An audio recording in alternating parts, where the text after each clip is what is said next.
Assalamualaikum warahmatullahi wabarakatuh. Perkenalkan, nama saya Iga Melasasi. Saya akan mempresentasikan tugas virologi dan parasitologi, yaitu tentang cacing parasit usus. Yang pertama ada definisi cacing soil transmitted helminth atau STH. Cacing usus atau sering disebut STH adalah cacing usus yang penularannya melalui tanah. Tanah merupakan media pertumbuhan telur untuk menjadi infektif. Sifat tanah mempunyai pengaruh besar terhadap perkembangan telur dan daya tahan hidup dari larva cacing. Kelembaban yang tinggi akan menunjang pertumbuhan telur dan larva dari STH. Contoh cacing STH diantaranya yaitu Trichinella spiralis, Toxocara canis atau Cati, Ascaridia galli, Ascarisum, dan Strongyloides stercoralis. Yang pertama, Trichinella spiralis merupakan salah satu jenis nematoda atau cacing gilik. Cacing ini tersebar di seluruh dunia, terutama daerah beriklim sedang. Trichinella spiralis menyebabkan penyakit yang disebut trichinosis, trichinelosis, dan trichiniasis. Kemudian ada morfologi dari cacing Trichinella spiralis, di mana cacing jantan dewasa berukuran 1,4 sampai 1,6 kali 0,06 mm, sedangkan cacing betina berukuran lebih panjang, yaitu dapat mencapai 4 mm. Pada ujung posterior cacing jantan terdapat 2 buah papil yang membedakan bentuknya dengan cacing betina. Kemudian untuk cacing betina tidak bertelur, melainkan melahirkan larva atau vivipar. Kemudian ada siklus hidup dari cacing Trichinella spiralis, yaitu infeksi pada manusia dimulai dengan memakan daging babi, beruang, singa laut, atau mamalia lainnya, baik mentah atau dimasak secara tidak sempurna. Kemudian larva masuk ke dalam saluran pencernaan, di mana larva keluar dari sista di lambung. Kemudian larva tersebut memasuki usus halus. Di dalam usus halus, larva berkembang menjadi cacing dewasa. Kemudian cacing betina menghasilkan larva yang masuk ke aliran darah atau limfa. Selanjutnya limfa terbawa oleh aliran darah sehingga larva memasuki otot rangka dan menyebar ke seluruh tubuh. Kemudian ada patologi. Di sini terdapat 3 fase. Yang pertama yaitu fase invasi atau fase inkubasi. Fase ini berlangsung selama 5-7 hari. Kemudian ada fase larviposition atau migrasi larva. Adanya larva yang lahir, migrasi dan infiltrasi larva ke dalam otot menimbulkan gejala nyeri otot, peradangan otot, dan gejala ini terjadi sekitar hari ke-7 sampai hari ke-10 sampai terjadinya kista. Fase yang ketiga yaitu fase ensistasi, di mana dengan terbentuknya kista, larva dapat bertahan hidup sampai bertahun-tahun. Bila terjadi penyembuhan, akan terjadi pengapuran dalam lapisan otot atau di tempat terbentuknya kista. Epidemiologi. Kejadian trichinosis di Amerika Serikat telah menurun secara drastis dalam 1 abad terakhir, sejak 1997 sampai 2001.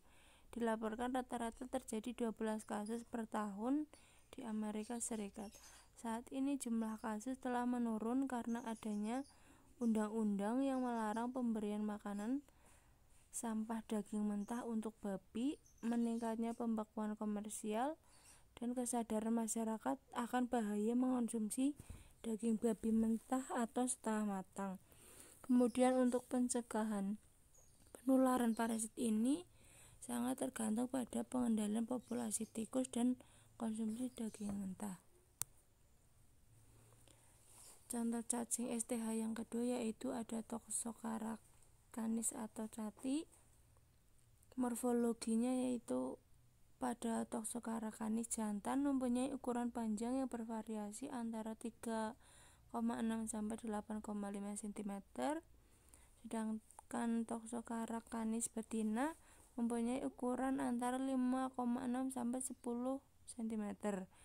Untuk Toxocara cati jantan berukuran antara 2,5 sampai 7,8 cm. Kemudian pada betina berukuran 2,5 sampai 14 cm. Kemudian siklus hidup dari cacing Toxocara sp yaitu infeksi terjadi karena telur infektif yang mengandung larva termakan bersamaan dengan makanan atau minuman yang kemudian telur infektif telur infektif tersebut menetas di usus halus dan menembus mukosa. Kemudian larva bermigrasi ke semua organ melalui aliran darah sehingga menuju ke mata, sistem saraf pusat, hati, dan lainnya. Kemudian untuk patologi, kelainan yang timbul karena migrasi larva dapat berupa perdarahan, nekrosis, dan peradangan yang didominasi oleh eosinofil. Larva dapat terbungkus dalam granuloma kemudian dihancurkan atau tetap hidup selama bertahun-tahun. Kematian larva menstimulasi respon imun immediate type hypersensitif yang menimbulkan penyakit VLM dengan gejala demam, pembesaran hati dan limpa, gejala saluran nafas bawah seperti bronkospasme. Kelainan pada otak juga terjadi dan dapat menyebabkan kejang, gejala neuropsikiatrik atau ensefalopati.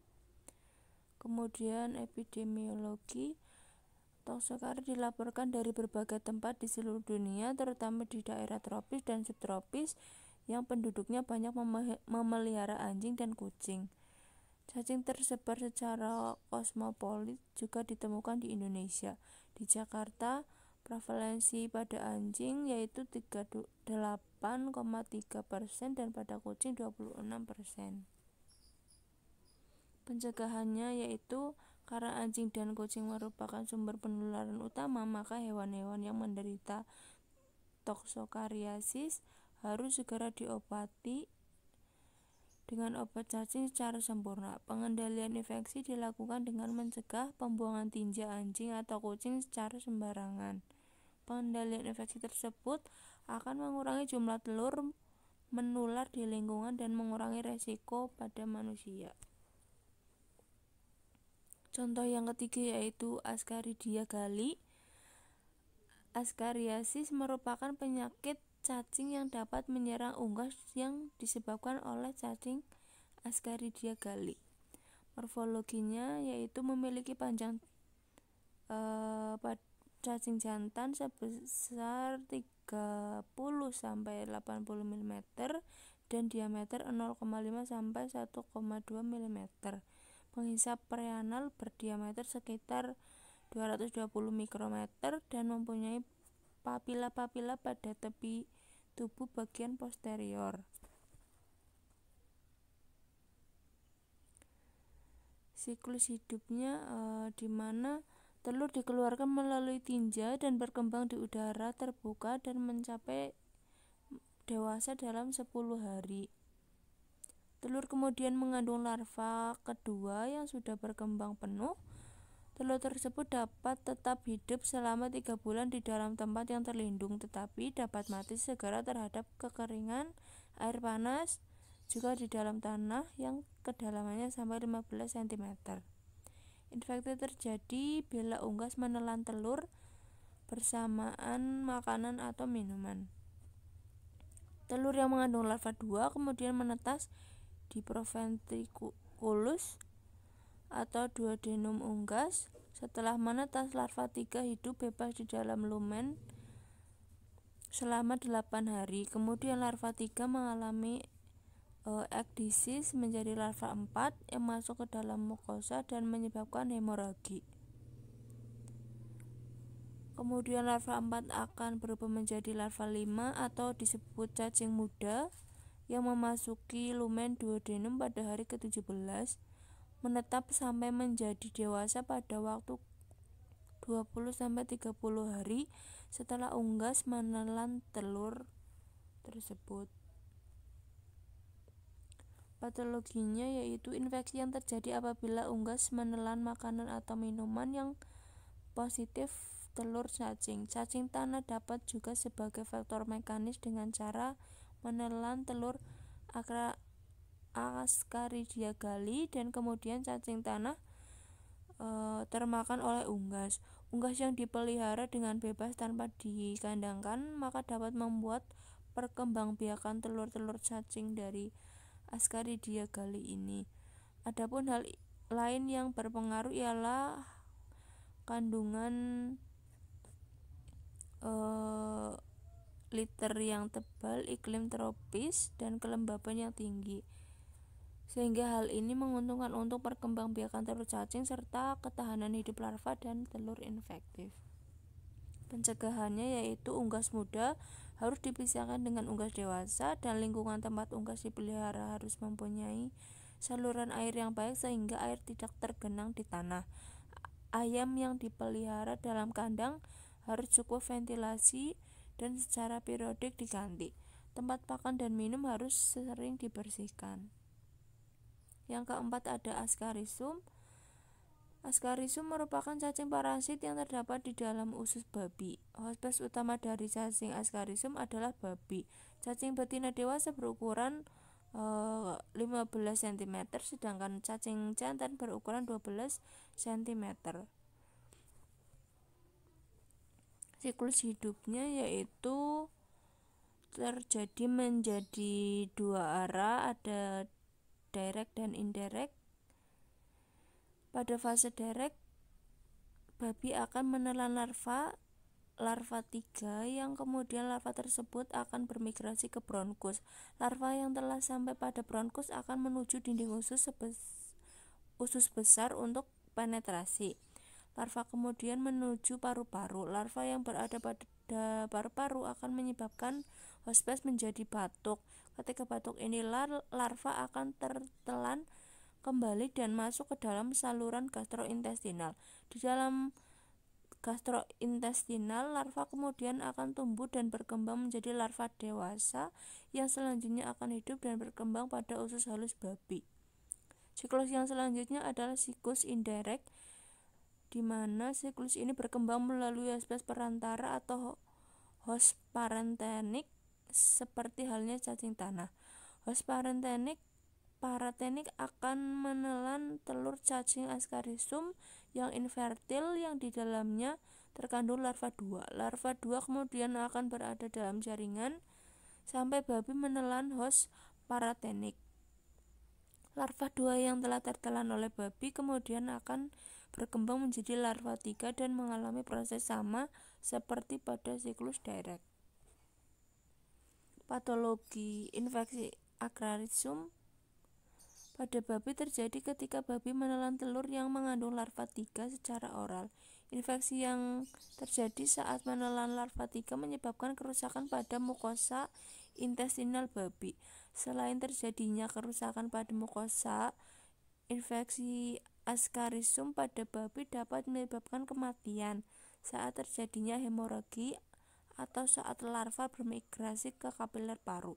Infeksi berat saat larva bermigrasi ke paru-paru dapat menyebabkan Ascaris pneumonitis atau kongesti saluran pernafasan karena adanya akumulasi perdarahan dan kematian epitel. Pencegahannya yaitu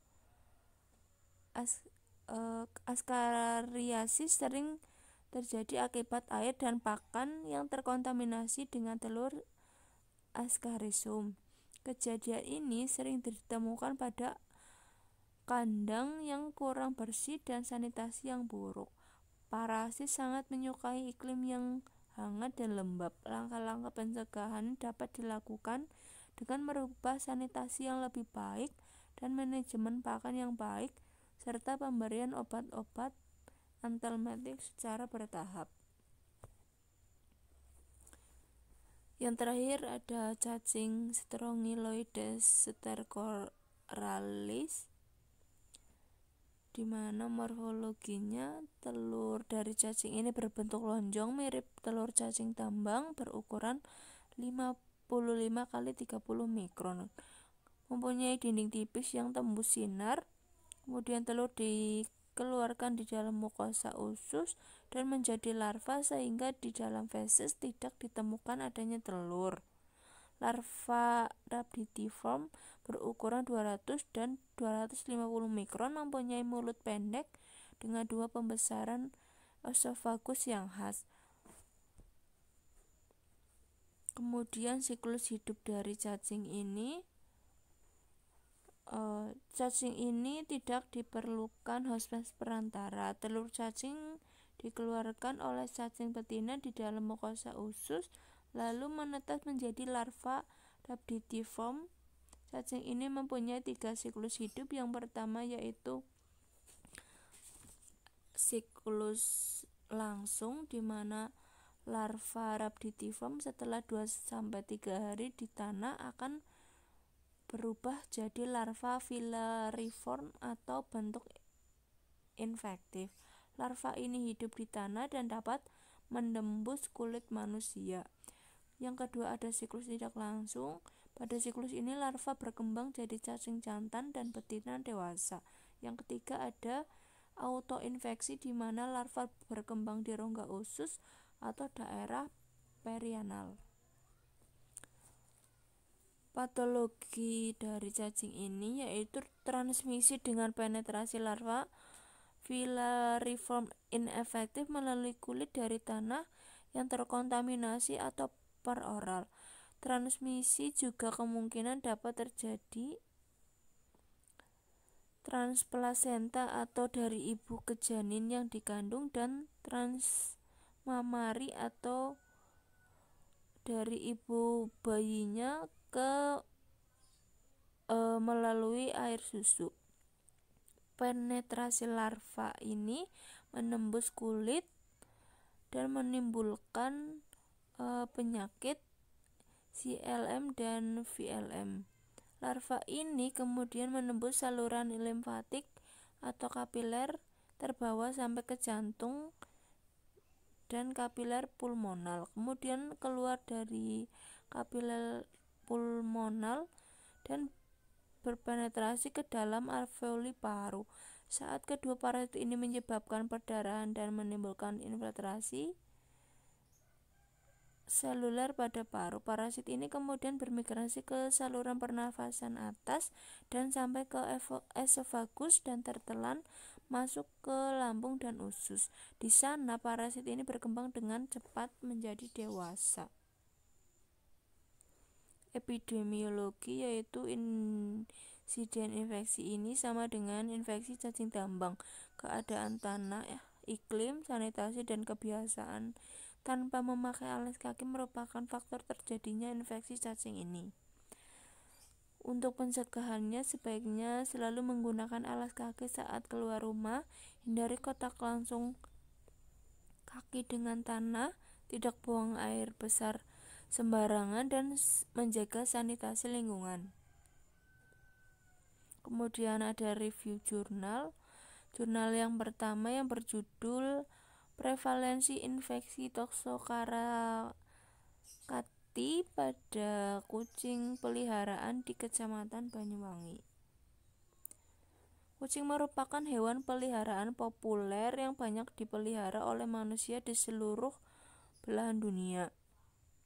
Kucing yang dipelihara tidak lepas dari penyakit infeksius. Salah satunya adalah penyakit parasit yang bisa menginfeksi kucing, yaitu infeksi cacing Toxocara cati yang menyerang anak kucing dan kucing dewasa. Infeksi dari cacing ini dapat menimbulkan masalah bagi kesehatan manusia karena infeksi ini bersifat zoonosis. Faktor yang bisa mempengaruhi terhadap kejadian prevalensi infeksi parasit adalah faktor lingkungan dan faktor internal hewan. Tujuan dari jurnal ini yaitu untuk mengetahui besaran prevalensi dari infeksi Toxocara cati pada kucing peliharaan di Kecamatan Banyuwangi. Dari hasil pemeriksaan 138 sampel feses kucing peliharaan didapatkan 33 sampel positif terinfeksi dengan prevalensi sebesar 23,91%.